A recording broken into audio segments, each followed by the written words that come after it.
അപ്പോൾ എല്ലാവർക്കും അസ്സലാമു അലൈക്കും. അപ്പോൾ ഇന്ന് നോമ്പ് 10 നോമ്പ് 10ൻ്റെ സ്പെഷ്യൽ എന്താണെന്ന് ചോദിച്ചാൽ നമ്മൾ ഇന്ന് എണ്ണക്കടിയൊന്നും വാങ്ങിയിട്ടില്ല കേട്ടോ. ഫ്രൂട്ട്സ് ആയിട്ട് തണ്ണിമത്തൻ മാത്രമേ ഉള്ളൂ. പിന്നെ മക്കൾക്ക് മുന്തിരി ജ്യൂസും സർബത്തും ഉണ്ട്. പിന്നെ ഇത് എൻ്റെ ചെറിയ മകൻ ഉണ്ടാക്കിയതാണ്. മാഷാ അല്ലാഹ്, എൻ്റെ 2 മക്കളും പഠിപ്പിൽ നന്നായി വരുമോ ഇല്ലയോ, പാചകത്തിൽ നന്നായി വരും തോന്നുന്നുണ്ട്. അടിപൊളിയായിട്ടുണ്ട്. ഞാൻ നോമ്പ് തുറന്നു ഒരു വായി കടിച്ചു നോക്കി, നല്ല ടേസ്റ്റ് ഉണ്ട്. മാഷാ അല്ലാഹ്, ക്രിസ്പി ആയിട്ട് ഉണ്ടാക്കിയിട്ടുണ്ട്. ഇത് അടിപൊളി കേട്ടോ. ഞാൻ ഉണ്ടാക്കിയോട് പറയില്ല, നല്ല ടേസ്റ്റ് ഉണ്ട്, സൂപ്പർ ആയിട്ടുണ്ട്. ഇതാ മയോനൈസ് ഒക്കെ അടിച്ചു വെച്ചിട്ടുണ്ട്. മയോനൈസ് മുക്കിയിട്ട് ഇങ്ങനെ കഴിക്കണം, അടിപൊളി. അപ്പം അതാണ്. പിന്നെ ഞാൻ ഇന്ന് ഉണ്ടാക്കിയത്, ആരെങ്കിലും ഉണ്ടാക്കുമോ ചിക്കൻ ഇട്ട് സേമിയ ബിരിയാണി? ഞാൻ ഉണ്ടാക്കി. അതാണ് വെറൈറ്റി റജൂട്ടാ.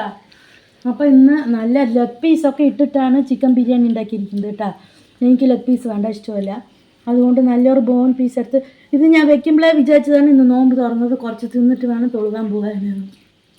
കാരണം വേറെ എണ്ണക്കടിയൊന്നും ഇല്ലല്ലോ. അപ്പം അതിൻ്റെ ഒപ്പം ഒരു മുട്ടയൊക്കെ വേവിച്ചിട്ടുണ്ട്. 4 പേർക്ക് ഓരോ മുട്ട. അതിപ്പോൾ തിന്നില്ല, പിന്നെ തിന്നുള്ളൂ. ഇപ്പം ഇത് ടേസ്റ്റ് നോക്കാനാണ് കേട്ടോ.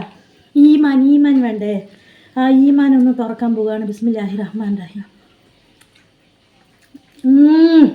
വാവ്, മാഷാ അല്ലാഹ്. ഉണ്ടാക്കുമ്പോഴേ വിചാരിച്ച് തിന്നണം എന്ന് തിന്നു.